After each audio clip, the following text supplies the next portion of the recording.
রান্নাঘরে এসেছি কাজ করতে, উনিও চলে এসেছেন। যাই হোক, কাল আমরা ফিরে যাবো, ওই জন্য আজকে একটুখানি মটর সেদ্ধ করে একটু ঘুগনি বানিয়ে নিচ্ছি, যাতে কালকে আর না করতে হয় কিছু। তো এখানে দুটো আলুও বার করে রেখেছি, এটা একটু দেবো। আর মাটনের চর্বি রয়েছে এখানে, মাটনের চর্বি দিয়ে আমি এটা বানাবো ঘুগনিটা। এই যে মাটনের চর্বি রয়েছে, এটা দিয়ে আমি ঘুগনি বানাবো। আর এখানে একটু আদা রসুন বাটাও রয়েছে, সব রেডি, শুধু মটরটা সেদ্ধ হবে। আর এখানে আমি পেঁয়াজও কেটে নিচ্ছি আর আলুটা কেটে নেব, ব্যাস। তাহলে চলো তাড়াতাড়ি করে পেঁয়াজটা কেটে নিই। নমস্কার বন্ধুরা, আমি ইন্ডিয়া থেকে পিয়ালি বলছি। আমার পুরনো বন্ধু, নতুন বন্ধু, কাছের বন্ধু আর যারা দূরে আছো, সকলকে জানাই পিয়ালির দিন চ্যানেলে অনেক অনেক স্বাগত। কালকে আমরা এখান থেকে চলে যাব, তো যাওয়ার আগে ওই জন্য এটা যদি করে নিয়ে যাই আমারই একটু সুবিধা হয়, বুঝলে তো। তো ওই জন্য দেখলাম চর্বিটা রয়েছে, সেই দিয়েই বানিয়ে নিই। রাতে কয়েকটা শুধু রুটি করে নেব, ব্যাস, তাহলেই আর কোনো অসুবিধা নেই আমার। এদিকে পেঁয়াজ টিয়াজ কেটে নিয়েছি, আর এই টমেটো কাটবো আর আলু কাটবো। এই ঘুগনিটা করা থাকলে কি হবে, একটুখানি রুটি করে নেব গিয়ে, ব্যাস, তাহলেই আমার কমপ্লিট। রাত্রিরে আর খাবারের চিন্তাটা করতে হবে না, সব রেডি থাকবে। এতটা জার্নি করে গিয়ে না আর ভাল লাগে না কিছু করতে। চিংড়িরও মাংস রয়েছে, চিংড়ির মাংসটা আজকে রাত্রিরে তো রয়েছে, সকালে করেছিলাম। আর কালকে ভাবছি একটু দই আছে, দই ভাত খাইয়ে নেবো, আর কাঁচা মাংস রয়েছে সেটা নিয়ে চলে যাবো, ওখানে গিয়ে ওকে করে দেবো।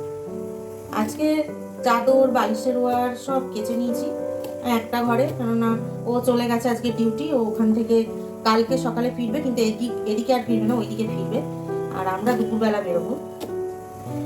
তো ওই জন্য ও ঘরের চাদর বালিশের ওয়ার সমস্ত কিছু কেচে নিয়েছি। আজকে প্রচুর কাজও ছিল, কাঁচাও হয়ে গেছে, সেগুলো কেচে নিয়েছি। কেচে এবার ওইগুলো শুকিয়ে ভরে রেখে দিয়েছি একদম ওয়াটারে। আর আজকের যে কাঁচাগুলো এই ঘরে যেগুলো আছে বড়গুলো, সেইগুলো কালকে কেচে নেবো সকাল সকাল, তাহলেই শুকিয়ে যাবে। এইগুলো রেখে দিয়ে চলে ভাজ করে রেখে তুলে রেখে দেবো। কিছুটা গুছিয়ে রাখলাম, কেননা যখন একেবারে আর তো 1-2 মাস পরে এদিকটায় চলে আসবো, তাই জন্য তখন তো আরও জিনিস থাকবে ওখানকার, তাই তখন খুব অসুবিধা হয়ে যাবে আমার, তাই কিছুটা আয়ত্তে করে রেখে দিলাম। এবার ওখান থেকে যে জিনিসগুলো নিয়ে আসবো সেগুলো এনে গুছাতে আর অতটা কষ্ট হবে, অল্প অল্প দিয়ে থাকবে। কড়াইয়ে তেল দিয়ে দিয়েছি, দেখো তেল দিয়ে প্রথমে দেখো ভেজে নেবো এই যে কেটে রাখা আলুগুলোকে একটু ভালো করে ভেজে নিতে হবে, টেস্টটা খুব সুন্দর আসবে। অনেকে আলু দেয় না, আবার অনেকে আলু দেয়, আমি একটু দিই।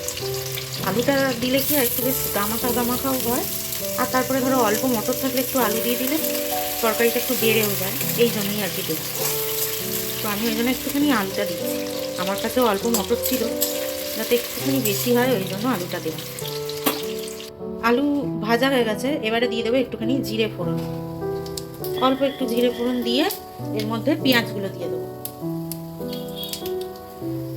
এই যে ফোড়নটা একটু হয়ে গেলে এবার এর মধ্যে পেঁয়াজ দিয়ে দেবো, পেঁয়াজগুলো ভাজা হোক। পেঁয়াজ একটু ভাজা ভাজা হবে এইরকম লালচে হয়ে, তারপরে এর মধ্যে দিয়ে দিতে হবে হলুদ আর কাশ্মীরি গুঁড়ো লঙ্কা, হলুদটা একটু লাগবে, আর দিয়ে দেবো কাশ্মীরি গুঁড়ো লঙ্কা। লঙ্কাটা শেষই হয়ে গেছে, আর নেই, ভালোই হয়েছে, একদিকে থাকবো না, ওই প্যাকেটটা ভরে থাকলে মুশকিল হয়ে যাবে। এই পেঁয়াজের সাথে এটা দেওয়ার কারণ হচ্ছে কালারটা আনার জন্য, বুঝলে তো। এবার এটা একটুখানি নাড়াচাড়া করে এর মধ্যে দিয়ে দিতে হবে আদা রসুনের বাটা। এবার এটা ভালো করে কষিয়ে নিতে হবে। ঘুগনিটা সেদ্ধ হওয়ার সময় দিয়ে দিয়েছি, ক্যামেরার মেমোরিটা ফুল হয়ে গেছিলো, ওই জন্য মধ্যিখানের ভিডিওটা দেখাতে পারলাম না তোমাদের বন্ধুরা। যাই হোক, আমি বলে দিচ্ছি, এর মধ্যে মশলাটা আদা রসুনটা কষা হয়ে যাওয়ার পর দিয়ে দিয়েছিলাম টমেটোটা বেশ ভালো করে একটু নরম হয়ে গেল, নুনও দিয়ে দিয়েছিলাম আন্দাজ মতো, তাতে টমেটোটা ভালো করে নরম হয়ে যাওয়ার পর এর মধ্যে দিয়ে দিয়েছিলাম যে চর্বিগুলো কেটে রাখা ছিল সেইগুলো। এবার এই চর্বিটা দিয়ে মশলাটা দিয়ে ভালো করে কষিয়ে নিচ্ছি। এবার এর মধ্যে দিয়ে দেবো একটা গুঁড়ো মশলা, এই যে আমি এই কৌটোর মধ্যে করে রেখেছি গুঁড়ো মশলাটা। এর মধ্যে আছে ধনে, জিরে, শুকনো লঙ্কা, ছোটো এলাচ, দারচিনি আর লবঙ্গ একসঙ্গে একটুখানি শুকনো খোলায় ভেজে এটাকে ভেজে রেখে দিয়েছি, এই গুঁড়ো করে রেখে দিয়েছি। এই মশলাটা একটু দিয়ে দেবো এর মধ্যে।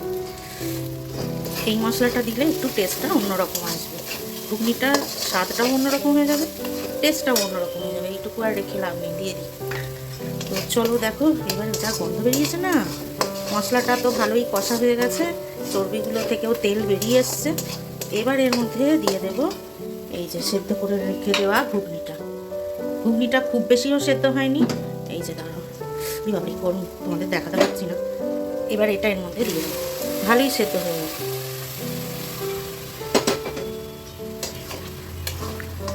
একটু জল দিয়ে এবার এটা ভালো করে একটুখানি সেদ্ধ আরও হবে।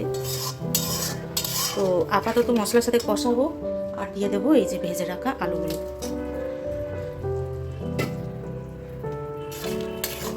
ভালো করে এটা কষা হলে তারপর আবার বাকি জলটা দেবো। ঘুগনিতে যে জলটা দিয়ে সেদ্ধ করেছিলাম সেটা খুব বেশি আর নেই, শুকিয়ে শুকিয়ে আছে, তবে একটু জল লাগবে। তো চলো এটা একটুখানি কষা হোক, তারপর আসছি।